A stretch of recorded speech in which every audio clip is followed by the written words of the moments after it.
Hi everyone, welcome back to Ryan Easy English. My name is Ryan Bennett. Today we will study the beginning sound of P, Q and R. Are you ready? First, let us study the letter P. This is the letter P.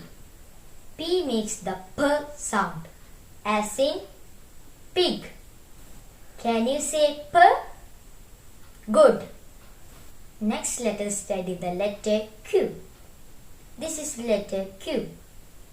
Q makes the Q sound, as in queen. Can you say Q? Nice. Next, let us study the letter R. This is the letter R.